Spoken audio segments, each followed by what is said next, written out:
Princess Chiama got ready to have the warlord's child for the peace of her kingdom. As the warlord took her to bed, they began too. In the ancient kingdom of Nyanga, Princess Chiamaka was beloved for her intelligence, kindness, and beauty. Her long, flowing hair, deep brown eyes, and warm smile endeared her to the people. Under the just rule of her family, the kingdom prospered. King Oba, her father, was a wise ruler respected by all. Queen Amina, her mother, was known for her compassion and wisdom, often walking among the people to listen to their concerns. Chiamaka, although young, had earned a reputation for her cleverness and bravery.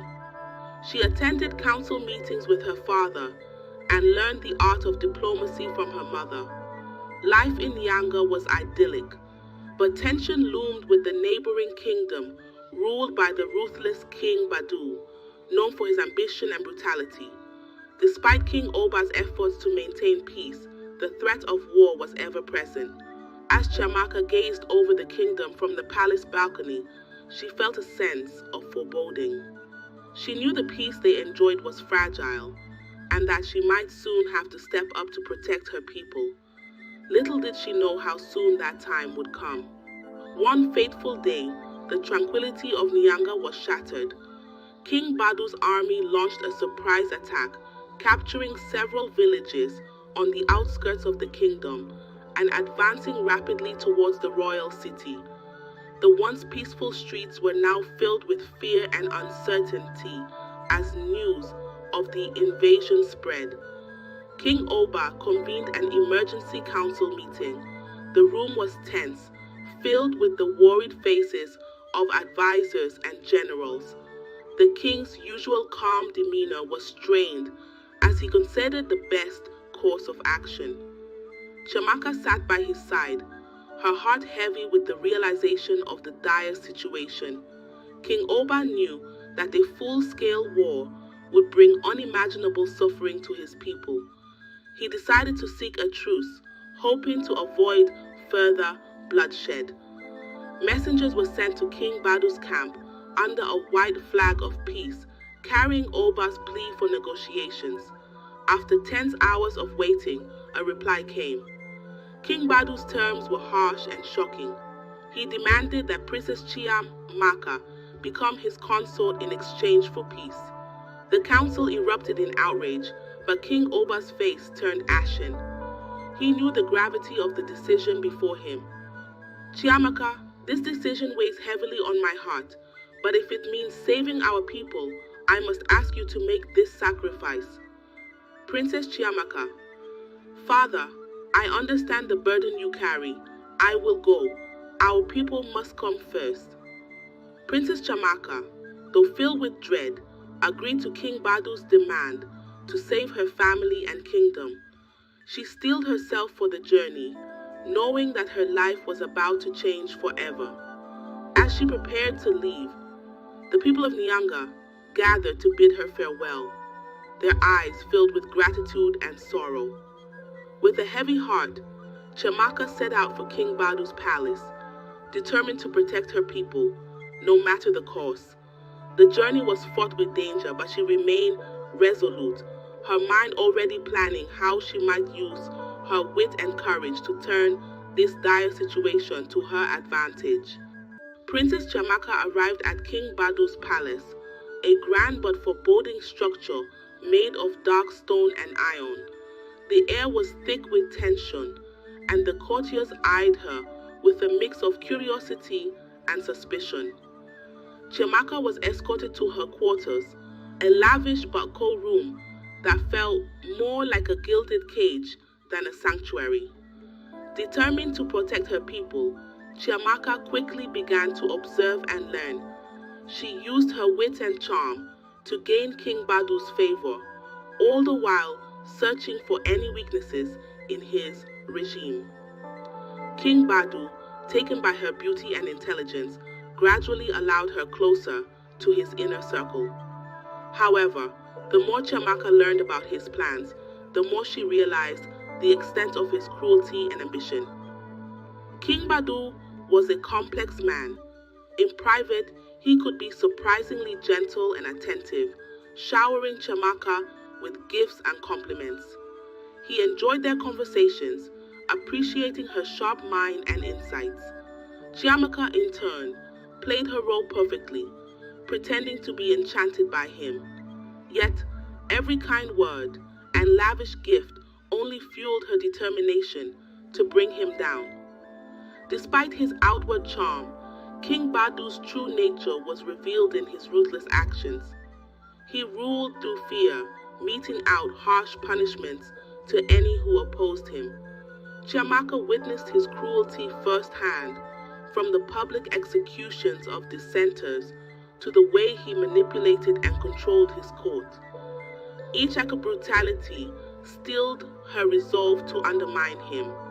Chiamaka discovered that King Badu's court was a nest of vipers, with nobles and advisors constantly scheming for power.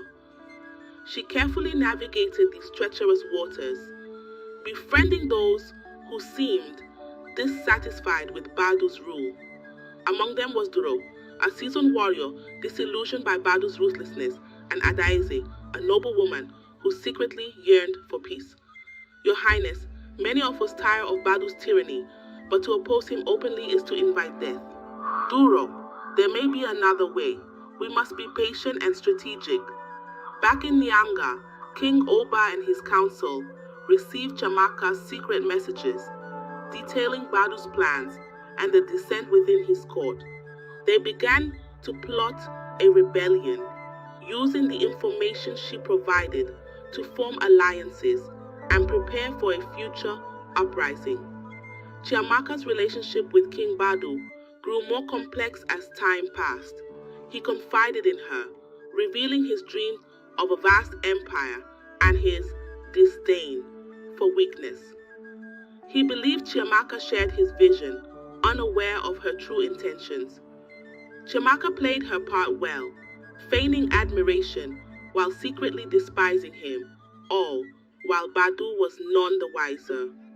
Together, Chiamaka, we will create an empire that will be remembered for centuries. Yes, my lord, your vision is truly grand.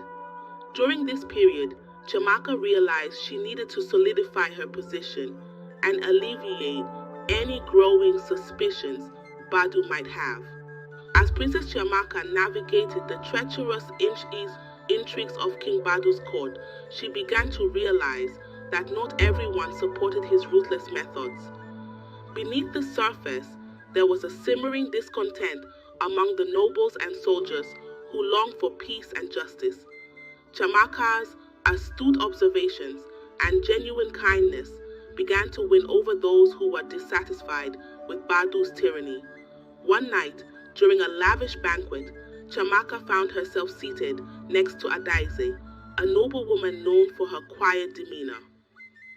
Over the course of the evening, Chiamaka subtly probed for information, sensing that Adaeze might be an ally.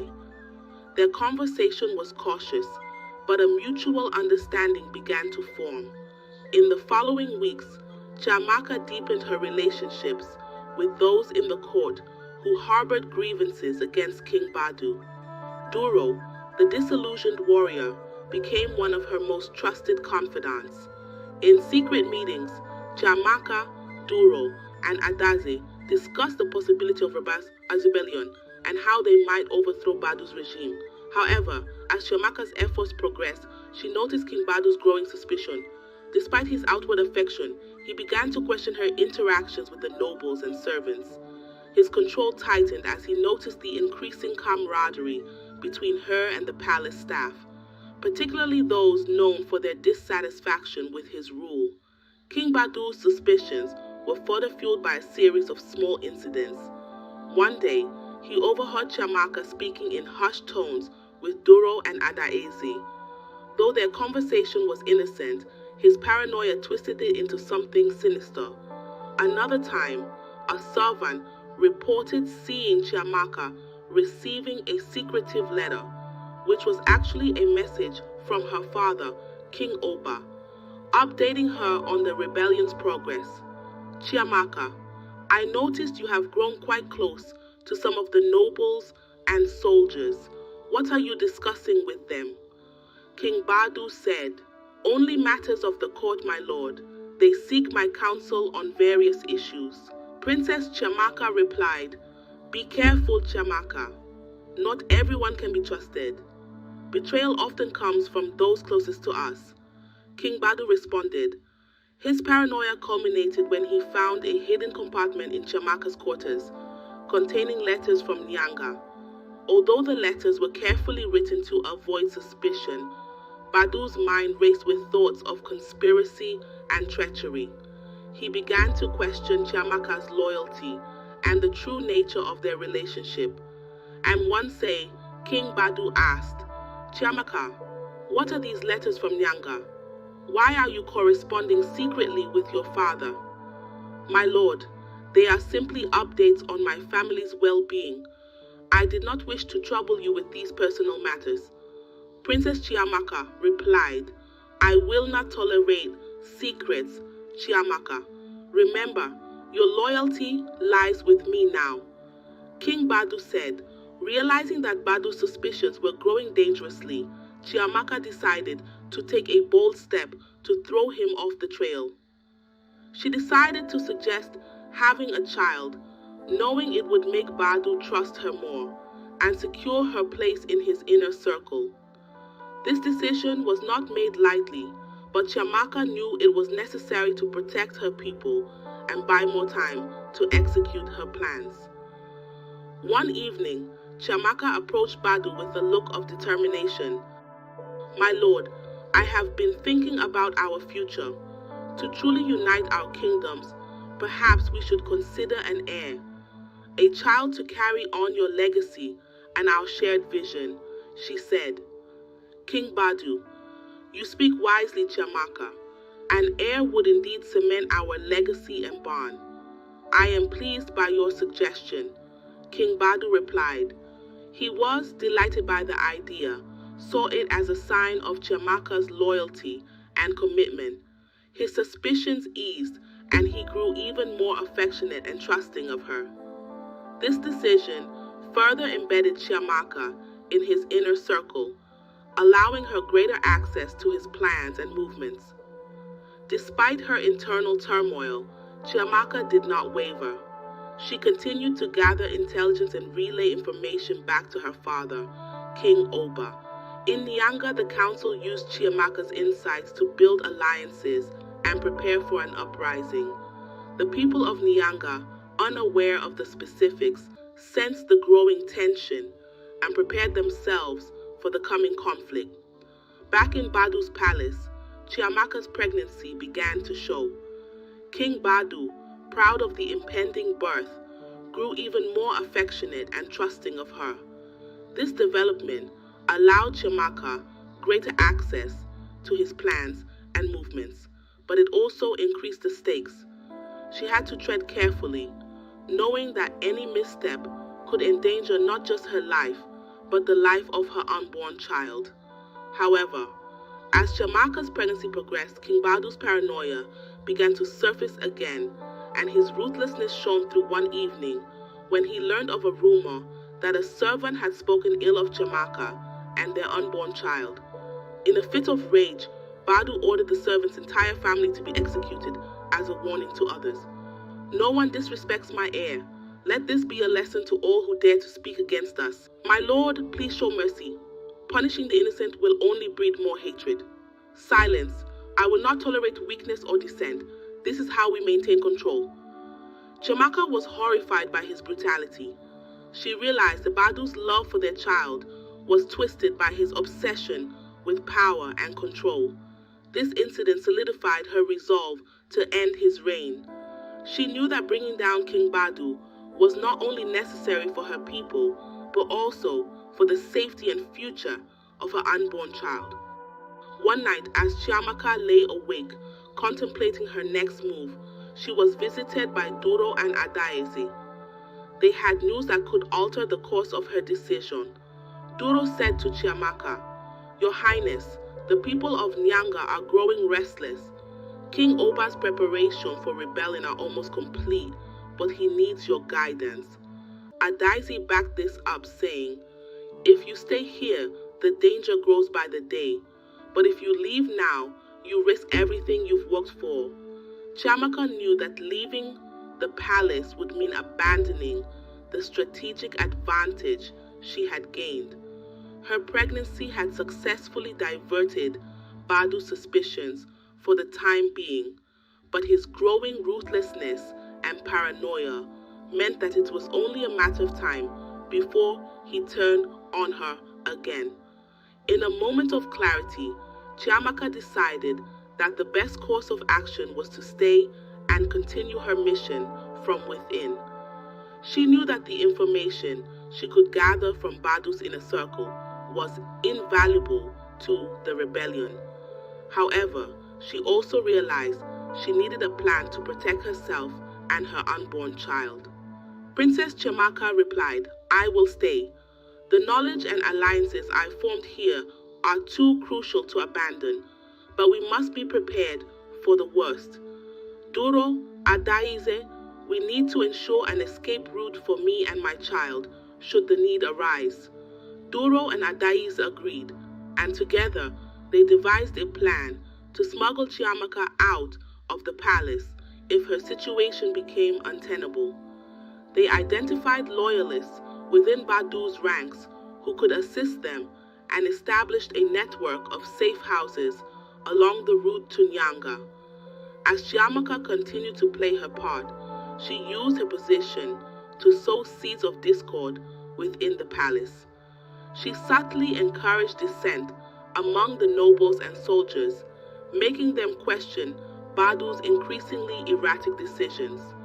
Her pregnancy became a symbol of hope and a rallying point for those who desired change. One day, as King Badu raged about a minor insurrection in a distant village, Chiamaka saw an opportunity to plant more doubts in the minds of his advisors. "These fools dare to defy me. I will crush them all," King Badu shouted. "My lord, perhaps it is time to consider a different approach. Ruthless suppression may only breed more rebellion. We need to show them the strength of our unity and the promise of our future heir." Badu, momentarily calmed by her words, nodded in agreement, but Chiamaka's true intention was to highlight his instability to those around him. The more erratic he appeared, the more likely his advisors would be to support a coup. Chiamaka's critical choice to stay and gather intelligence from within began to pay off. Her secret messages to King Oba detailed Badu's plans, weaknesses, and the growing dissent within his court. With each passing day, the rebellion in Nyanga grew stronger, bolstered by the strategic insights she provided. Princess Chiamaka, in a secret message to King Oba: "Father, Badu's paranoia increases with each day. His hold on his advisors weakens. The time to strike approaches, but we must be swift and decisive. I will continue to gather information until the moment is right." As the rebellion's preparations reached their final stages, Chiamaka knew the moment of confrontation was near. She had made her critical choice to remain in the heart of danger, risking everything for the future of her people and her child. She was determined to see King Badu's reign come to an end and to bring peace and justice to the kingdoms of Nyanga and Badu's domain. The chaos reached its peak when King Oba's forces launched a surprise attack on King Badu's palace. It was a moonless night, and the element of surprise was on their side. The coordinated assault was swift and fierce, with Oba's forces breaching the outer walls before Badu's guards could fully mobilize. Inside the palace, Chiamaka had been preparing for this moment. She had discreetly alerted her allies within Badu's court, ensuring that key positions were undermanned or left vulnerable. As the sounds of battle grew closer, she knew it was time to act. "Duro, Your Highness, the time has come. We must move quickly." "We will, but we must also ensure Badu's capture. He cannot be allowed to escape and rally his forces. The battle raged through the palace corridors. Chiama, now visibly pregnant, moved with a determined grace. Her allies, including Duro and Adaeze, fought valiantly by her side. They encountered pockets of fierce resistance, but the tide was turning in favor of Oba's forces. As they neared the throne room, Chiama could hear Badu's enraged commands echoing through the halls. He was desperately trying to rally his loyalists, but the surprise and intensity of the attack had thrown his forces into disarray. "Hold the line. Do not let them through. For the glory of our kingdom." Chiama and her group burst into the throne room, where they found Badu surrounded by his remaining guards. The air was thick with tension and the smell of burning torches. Badu's eyes widened in shock and fury as he saw Chiama leading the charge. A fierce and bloody battle ensued. Chiama fought with a ferocity fueled by months of suppressed rage and determination. Her allies, inspired by her bravery, fought with equal fervor. The clash of swords and the cries of the wounded filled the room. Amidst the chaos, Chiama saw an opening. She and Duro charged at Badu, who was engaged in combat with one of Oba's soldiers. With a swift and decisive strike, Chiama disarmed Badu, sending his sword clattering to the floor. Badu, now defenseless, tried to flee, but Duro and Adaeze blocked his path. The former tyrant, realizing his defeat, fell to his knees, a look of disbelief and fear on his face. Chiama approached him, her resolve unwavering. With Badu captured, the remaining resistance within the palace quickly crumbled. The forces loyal to Oba secured the palace, rounding up Badu's supporters and ensuring the safety of the people. The battle was won, and the dawn of a new era was on the horizon. Chiama, exhausted but triumphant, stood amidst the aftermath of the battle. The throne room, once a symbol of Badu's oppressive rule, was now a testament to the courage and determination of those who fought for freedom. She knew the fight was not over, but the decisive victory had turned the tide in favor of peace and justice. Chiama's bravery and sacrifice were revealed to both kingdoms. The people of Nyanga and their former enemies saw her as a heroine who risked everything for peace. With King Badu's downfall, the two kingdoms began to rebuild, striving for a future of cooperation and mutual respect. As Chiama looked out over the palace grounds, she felt a sense of relief and hope.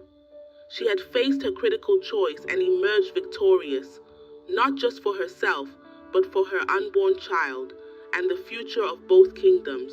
The news of Badu's capture and the palace's liberation spread quickly. In Nyanga, there were celebrations as people rejoiced in their newfound freedom and the promise of peace. King Oba, proud of his daughter's courage, immediately set plans in motion to unite the two kingdoms under a banner of cooperation. Chiama returned to Nyanga with Badu as a prisoner. His trial was held in a grand court where nobles, soldiers, and commoners gathered to witness the proceedings. Badu was charged with numerous crimes, including tyranny, murder, and oppression. The evidence against him was overwhelming, and he showed no remorse for his actions. His lack of remorse only solidified the people's desire for justice. Badu was sentenced to life imprisonment, a symbolic gesture to show that tyranny would not go unpunished. This act of justice marked a significant reversal from the fear and oppression that had plagued the kingdom. With Badu's defeat and sentencing, Chiama's reputation soared. She became a symbol of resilience and hope, inspiring people from both kingdoms to work towards reconciliation and unity. Her story spread far and wide, becoming a legend of courage and sacrifice. Chiama, alongside her father and their allies, began the arduous task of rebuilding. They worked to establish fair laws, promote trade, and encourage cultural exchanges between the two kingdoms. The former enemies now saw each other as partners in a shared vision for a prosperous and peaceful future. The birth of Chiama's child was celebrated across both kingdoms. The child, a son named Kofi, represented a new beginning and the blending of two once opposing cultures. His birth was seen as a divine blessing, signifying a new era of peace and prosperity.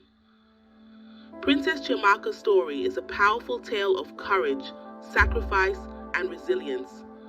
Faced with the ruthless rule of King Badu, she infiltrated his court to protect her people and ultimately led to his downfall. Through her intelligence and bravery, she forged alliances and inspired unity between two warring kingdoms. Chiama's journey teaches us that true strength lies in compassion and determination, and that even in the face of tyranny, justice, and peace can prevail through unwavering resolve and the pursuit of unity. Her legacy as a peacemaker and heroine continues to inspire future generations.